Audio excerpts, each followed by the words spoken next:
Bon, bonjour à toutes et à tous, bonsoir.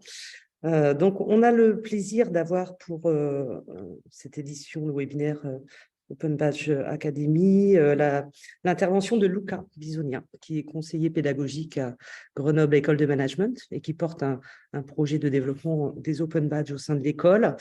Et donc l'intervention de Luca a pour titre les Open Badges comme levier institutionnel et académique à GEM, Grenoble École de Management.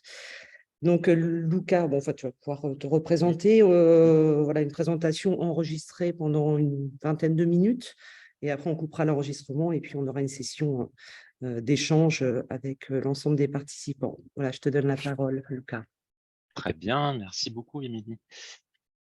Bien, bonjour à tous, à toutes. Voilà, donc je m'appelle Luca Bisogna, je suis pour ma part conseiller pédagogique à Grenoble École de Management.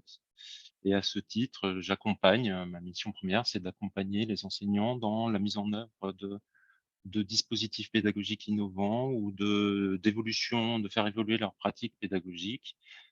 Voilà, les aider, accompagner, être au service d'eux.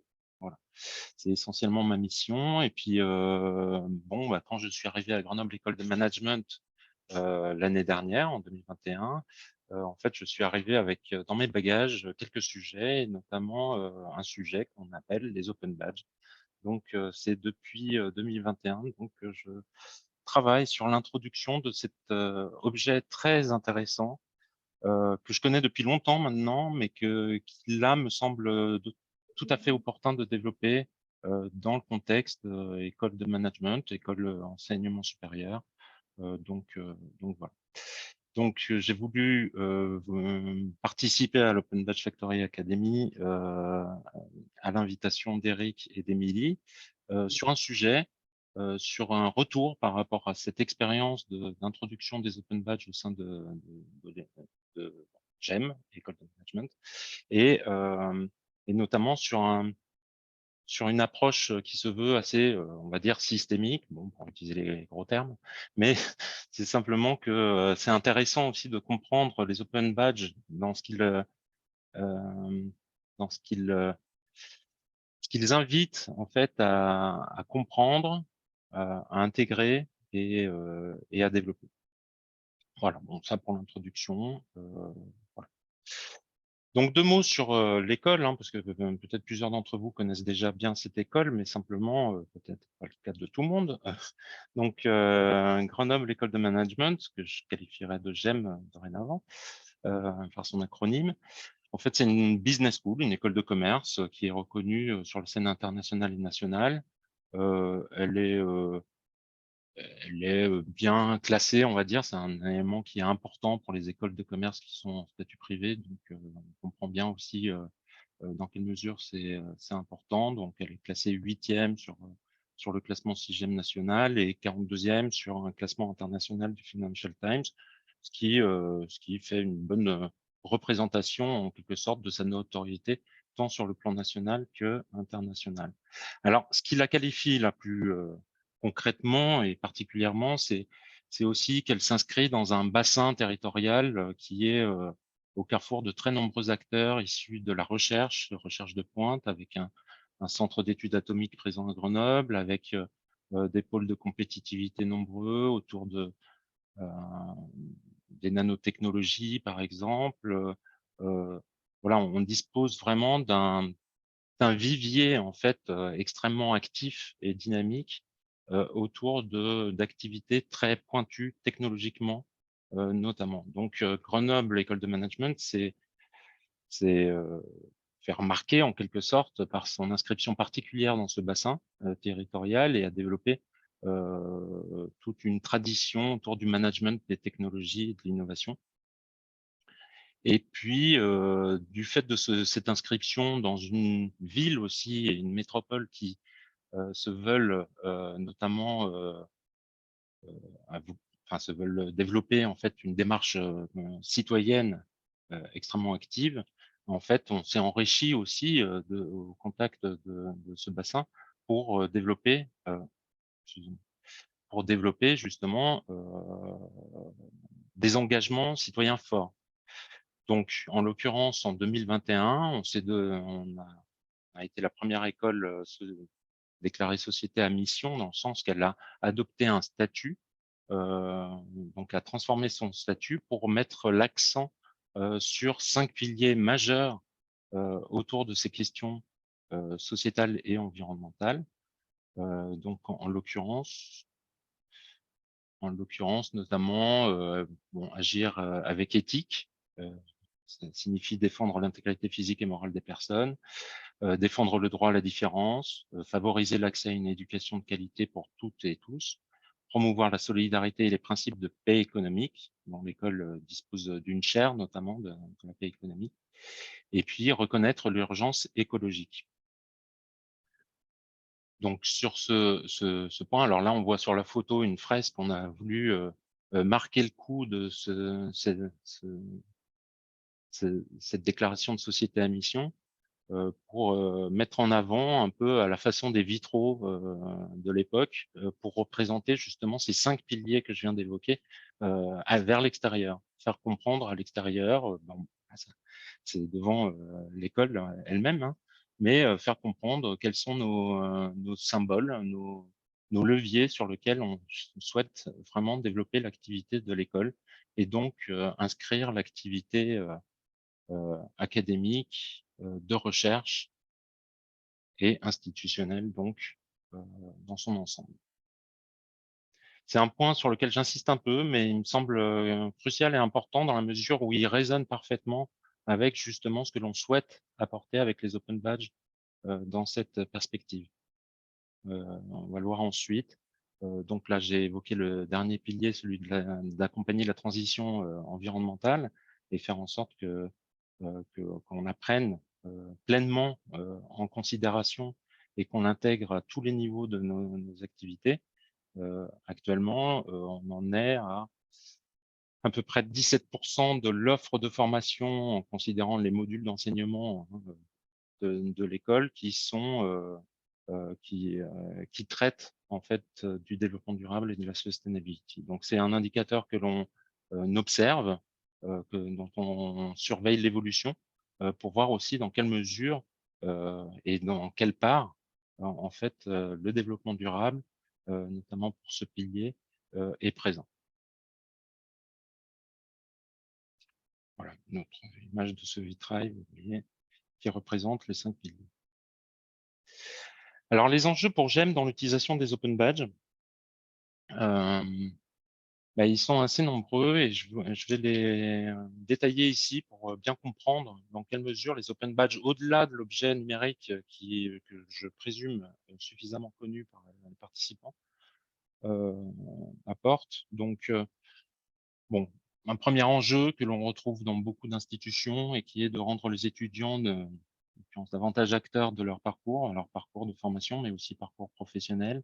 Et ça, c'est un enjeu clé qui est souvent rappelé par des institutions internationales comme l'OCDE, dans la mesure où il est crucial d'apporter très tôt une sensibilité aux étudiants dans leurs responsabilités, dans leurs choix pédagogiques, certes, mais aussi leurs choix d'orientation thématique et professionnelle, de façon à ce qu'ils puissent devenir maîtres de ces parcours et, qu'ils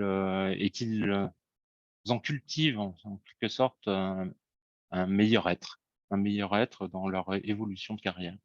Donc c'est un point qui nous semble important et dans lequel j'y reviendrai un peu plus tard et il me semble que les open badges ont une contribution active et forte à cet égard. C'est également accompagner le développement de nouvelles postures pédagogiques. Dans cette idée, en fait, alors on est sur une période assez particulière hein, qu'on a tous traversée. Bien sûr, elle paraît, j'espère pour les plus nombreux d'entre vous, la plus éloignée possible dans ce qu'elle a engendré de perturbations, de souffrances parfois, de questionnements, de perturbations aussi des perspectives personnelles, collectives qu'on pouvait développer. Et donc, suite à la Covid, on constate dans notre école, et je crois que c'est un constat partagé, une évolution, voire des ruptures des postures, qu'elles soient venant des étudiants, mais aussi venant des enseignants qui s'interrogent sur le devenir de leur pratique professionnelle. Et donc, ça, il faut l'accueillir et l'entendre clairement. Et de ce point de vue, il me semble aussi que là encore, les open badges, dans leur puissance de reconnaissance, dans leur capacité à reconnaître autrement, nous interpellent et nous permettent d'apporter peut-être des solutions. En tout cas, il me semble intéressant de les développer. Donc, par accompagner le développement de nouvelles postures pédagogiques, c'est ça. Essentiellement, c'est vraiment quelque part revoir la manière dont on pratique justement les enseignements au sein de l'école et proposer aussi une autre façon de reconnaître les efforts engagés par les uns et les autres. Donc ça, je reviendrai également. Je l'évoquais en introduction, on dispose d'un bassin territorial extrêmement actif et dynamique. Donc se développer en réseau constitue vraiment un levier crucial pour l'école, tant sur le plan institutionnel que sur le plan euh, également pédagogique, parce qu'il nous apporte à travers des évolutions, notamment, je porte beaucoup aussi la question de la pédagogie par projet au sein de l'école, et en ce sens, on voit beaucoup l'apport en fait de ce tissu territorial dans la qualité des situations quasi professionnelles, bien des situations authentiques que l'on cherche à développer pour nos étudiants. Donc là, ça leur permet justement de développer des compétences qu'ils n'ont pas l'habitude de développer par ailleurs sur des schémas traditionnels de cours. Et donc, par là, ça nous apporte effectivement vraiment énormément de qualité. Je sors là justement de soutenances qui ont eu lieu sur des projets portés, proposés par des entreprises du bassin grenoblois et qui ont donné lieu à vraiment une satisfaction très importante à la fois des entreprises et des étudiants sur ces aspects-là. Donc, pour l'instant, ils sont pas reconnus par des open badges, mais justement, c'est quelque chose qui va apparaître dès 2023. Donc, puisqu'on là, on a validé un peu tous les éléments qui nous permettaient de le déployer. Un autre aspect qu'on désigne par skill obsolescence, c'est-à-dire l'obsolescence des compétences professionnelles. En fait, c'est un constat majeur et qui, là, je pense, doit amener tous les acteurs de l'enseignement supérieur à s'interroger. C'est-à-dire que c'est un rapport de l'OCDE de 2019 qui a comparé en fait la durée de vie moyenne des compétences professionnelles en 87 et en 2019, date du rapport. Et donc en 87, sur les critères, elle était de 30 ans et c'est en 2019 de 5 ans. Donc, on voit un effondrement de la durée de vie moyenne des compétences professionnelles, ce qui interroge beaucoup sur des cycles d'enseignement supérieur qui sont à peu près de cet ordre-là. Savoir que effectivement, on adresse des compétences professionnelles dites fondamentales, assez génériques, et qui vont servir tout au long de la vie en soi, mais aussi un certain nombre de compétences qui vont nettement évoluer. Donc, ça pose la question de la friabilité en fait des compétences que l'on adresse à travers des maquettes, à travers des référentiels de compétences que on est en train de dresser. Et donc, il est important à ce titre que l'on intègre dans notre façon d'appréhender les compétences professionnelles une façon de reconnaître de façon plus dynamique en fait ces compétences-là à travers différentes situations. Je parlais du mode projet. Il y a aussi une activité associative extrêmement forte à GEM, avec plus de 22 associations qui sont autant d'entreprises, euh, de plusieurs centaines de, de, de, de contributeurs, collaborateurs, dans la mesure où effectivement c'est un objet qui est extrêmement bien développé à GEM et qui est reconnu par les étudiants pour cela. Donc, il faut bien entendre que les open badges ici nous apportent un levier très intéressant pour répondre à cette problématique et cet enjeu. Et puis, c'est aussi en tant qu'acteur de l'enseignement supérieur, c'est aussi réfléchir ensemble et collectivement à un modèle que je qualifierais d'extensif d'orientation ou reconnaissance tout au long de la vie, un peu le pendant de la formation tout au long de la vie, mais et sur lequel s'appuie notamment le projet REVA qui est proposé actuellement et qui est développé actuellement au niveau du gouvernement pour faire évoluer le dispositif de validation des acquis par l'expérience. Donc l'idée serait de s'appuyer sur des open badges notamment pour reconnaître tout au long de la vie des situations professionnelles qui permettent de valoriser telle ou telle compétence. Donc proposer un modèle extensif d'orientation, c'est ça, c'est-à-dire comment on va amener justement euh, la reconnaissance dans des lieux, des espaces à la fois internes à l'établissement, mais aussi à la périphérie, puisque je parlais d'une mise en réseau d'acteurs et il me semble important de travailler sur ce modèle d'orientation à plusieurs. Et enfin, dernier enjeu, c'est tout simplement soutenir le développement d'une reconnaissance ouverte, d'un droit à la reconnaissance ouverte, dans le sens où la reconnaissance ouverte me semble être en tout cas dans son inscription historique, un développement à venir, mais qui est essentiel d'intégrer dans nos réflexions autour de la reconnaissance au niveau institutionnel et académique pour en faire justement quelque chose de riche, qui soit vivant et qui soit porteur pour les personnes et les publics auxquels on s'adresse, à savoir les étudiants comme les enseignants et les personnels aussi des écoles. Voilà, donc là je cite Paul Ricoeur, sans théorie de la reconnaissance, point de théorie de l'agir. La reconnaissance et l'action sont tributaires l'un de l'autre.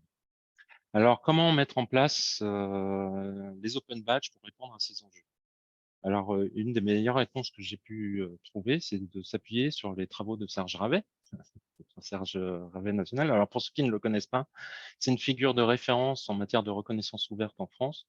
Et j'apprécie beaucoup à la fois sa réflexion, sa pensée, et puis les échanges que j'ai pu avoir là à Lille, justement tout récemment lors de la conférence sur la reconnaissance ouverte, qui mettait bien en avant l'inscription première de la reconnaissance, mais au sein de communautés de pratique. Donc, c'est revenir sur l'objet communauté de pratique pour pouvoir vraiment travailler les open badges. Bon, bref, je passe cette petite anecdote simplement pour m'appuyer donc sur sa formalisation autour de la reconnaissance, donc le pavé de la reconnaissance, qui présente selon deux axes. Un axe horizontal allant de la reconnaissance traditionnelle qui est plutôt statique à une reconnaissance plus dynamique à droite, et puis un axe vertical où on joue sur le niveau de formalisme en quelque sorte des objets de reconnaissance. Donc en bas plus formel et en haut plus informel ou non formel plus précis. Donc je passe simplement, c'était simplement pour vous faire comprendre qu'il y a donc cette façon de représenter les différents badges que l'on peut imaginer, développer, définir et simplement, heu, pour bien donner une grille de lecture de ce pavé de la reconnaissance, on peut considérer que les 2 cadrans inférieurs, autour de la normalisation de l'équipement, hem, traduisent, enfin couvrent en quelque sorte ce qu'on pourrait appeler une plateforme institutionnelle de reconnaissance. Une plateforme institutionnelle telle que, on pourrait, justement la développer au sein d'une école comme GEM. Heu, qu'est-ce que je suis revenu là? L'idée et peut-être la dynamique qu'il faut chercher à donner, c'est justement d'élever en fait cette plateforme institutionnelle de reconnaissance vers les cadrans supérieurs, qui sont davantage basés sur l'inclusion et l'émancipation, et donc là parler d'un écosystème de reconnaissance ouverte. Et c'est là que j'en viens et que j'appelle un peu ce que j'ai commencé à introduire autour de la mise en réseau des acteurs et de faire en sorte que justement les éléments de reconnaissance soient partagés, co-construits de façon à ce qu'on puisse atteindre ces cadrans supérieurs. Si je fais un état, et c'est ce que j'ai commencé à faire quand je suis arrivé à GEM, je me suis dit: «Bon, bah, OK, pavé de reconnaissance nous donne une bonne grille de lecture de ce que l'on cherche à atteindre et voyons ce que l'on fait, heu, dans une école comme GEM». Donc ce que l'on sait bien reconnaître depuis toujours, bah, c'est les diplômes, alors nanodiplômes, c'est une formulation mise par Serge, mais en l'occurrence, il faut bien comprendre tout ce qui est, du ressort du diplôme, du certificat, heu et se situe sur le pavé de la reconnaissance à ce niveau. Alors ce que j'ai commencé à faire, c'est justement de tirer en quelque sorte les actions, vers le cadran inférieur droit, c'est-à-dire d'équiper, c'est-à-dire de faire connaître les open badges et d'équiper, en fait les étudiants, voire les enseignants, mais ça c'est pas encore tout à fait, mis en place, c'est prévu sur 2023 justement. Mais justement d'équiper en fait nos publics, d'open badge qui, reconnaissent, des compétences, qui sont amenés à mobiliser dans leur pratique.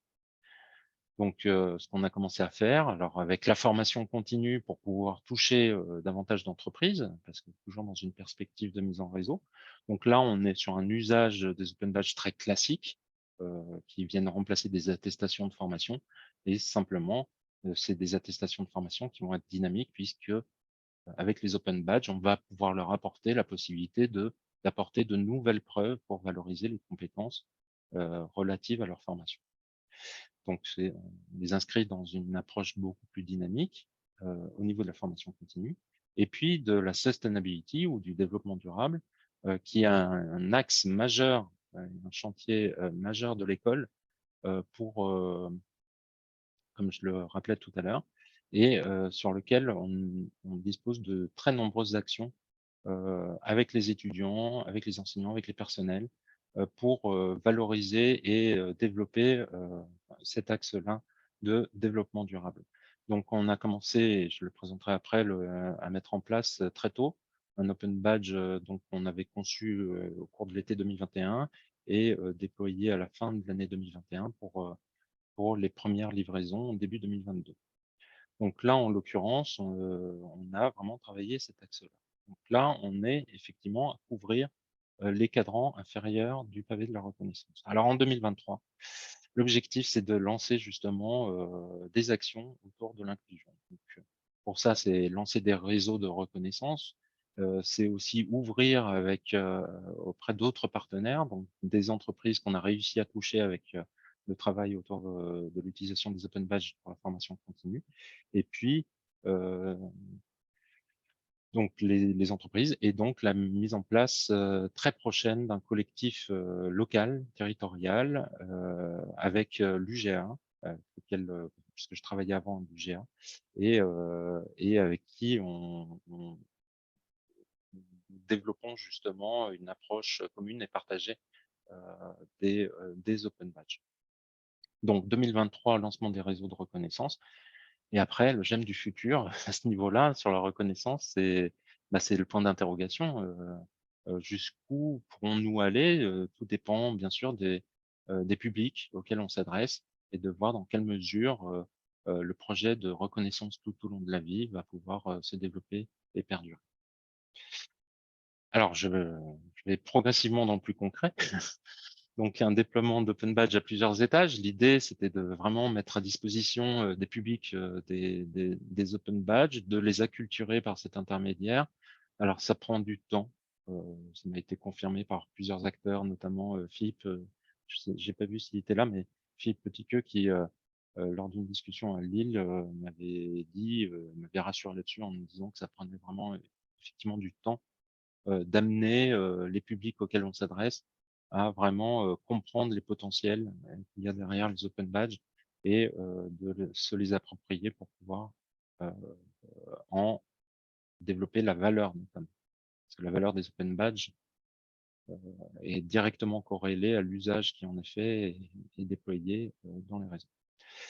Donc, ça a commencé par déployer des open badges pour faire connaître, simplement l'objet open badge. Donc là, c'est tout le volet, formation continue qu'on a adressé et notamment avec Renault, à qui on a délivré, heu, près de 150, open badges, donc auprès de salariés qui étaient en formation à GEM et à qui on a adressé ces open badges qu'ils ont pour une bonne proportion partagés sur LinkedIn. Donc ça permet de développer aussi la valorisation par la visibilité aussi à la fois des compétences pour le salarié et puis des formations proposées par GEM à travers cet objet Open Page. Donc là, on dispose de quelque chose de très intéressant et valorisant à tout point de vue.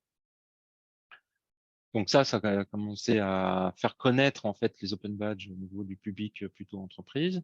Au niveau de la sustainability, du développement de l'axe au développement durable de l'école, on a beaucoup travaillé sur deux open badges assez simples là, on a fait un système de graduation en jouant sur les mots du slogan de GEM, Act, Think, Impact. Donc le niveau Think désigne en quelque sorte le fait que l'on connaît très bien le sujet, Act, qu'on est engagé sur le sujet, et Impact, qu'on diffuse et qu'on anime autour de ce sujet. Bon, ça c'est vraiment pour s'aligner avec un peu les référents de communication de l'école. Et en l'occurrence, sur cette Open Badge Sustainability, je vais détailler essentiellement le Think, le niveau Think. En fait, on propose au sein de l'école, à travers un catalogue de capsules de formation proposées aux étudiants, près d'une trentaine au total, français et anglais, capsules de formation en lien avec le développement durable. Donc, il peut y avoir aussi bien une fresque du climat, aussi bien des MOOC, aussi bien le passage de tests, de sub-test, qui est un test en lien avec le développement durable, etc. Et donc, à partir de là, on on crée une offre autour du développement durable au sein de l'école, aux étudiants, et ils doivent en valider au moins 4 pour valider ce premier Open Badge.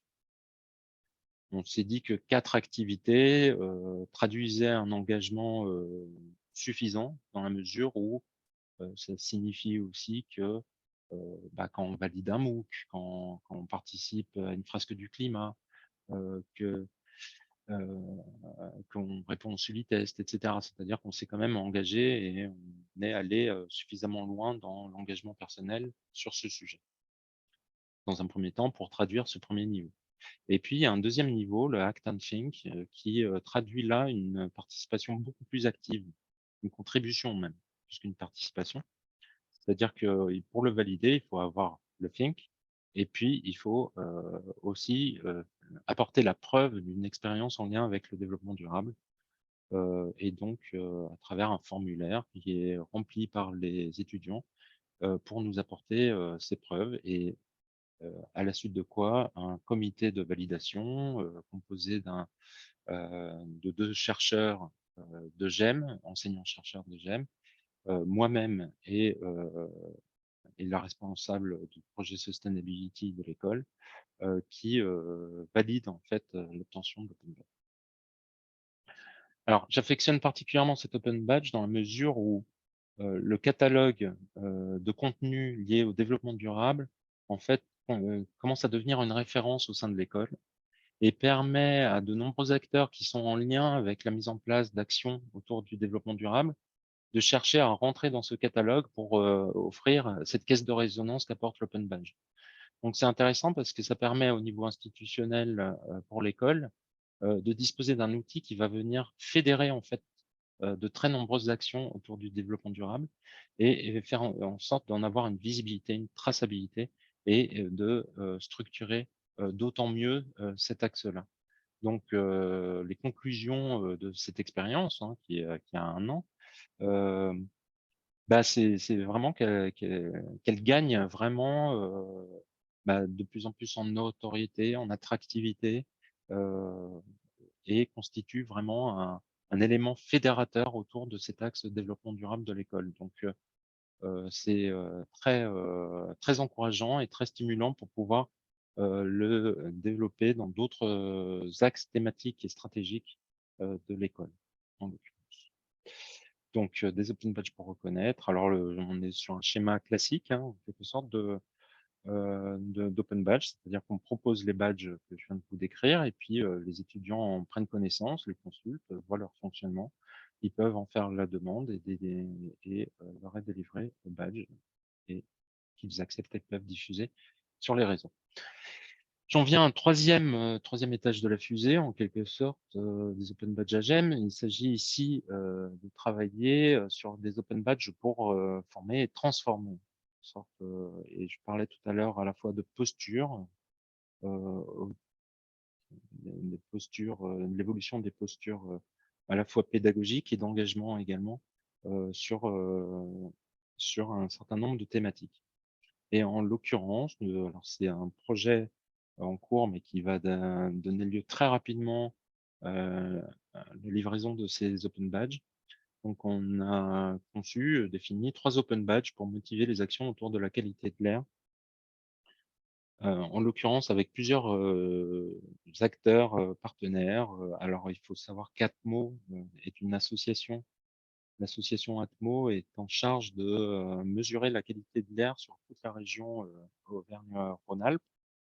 Et donc, c'est avec cette association, en l'occurrence, on cherche à développer un open badge, open badge, et qui va permettre aux étudiants de GEM de disposer d'un capteur de mesure de la qualité de l'air, et à partir de là, de faire des relevés dans différentes situations, pendant qu'ils vont à l'école, pendant qu'ils vont au ski, pendant qu'ils vont faire des activités, pendant qu'ils vont à une fête, etc. Enfin, voilà, de diversifier en fait les possibilités de mesure de la qualité de l'air.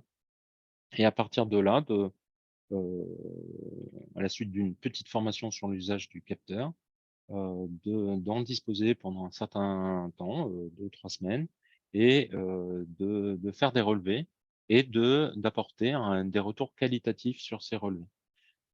C'est des données très intéressantes parce que au-delà du fait de disposer pour l'association, de mettre à disposition de l'association des mesures quantitatives, on va également pouvoir disposer de mesures qualitatives.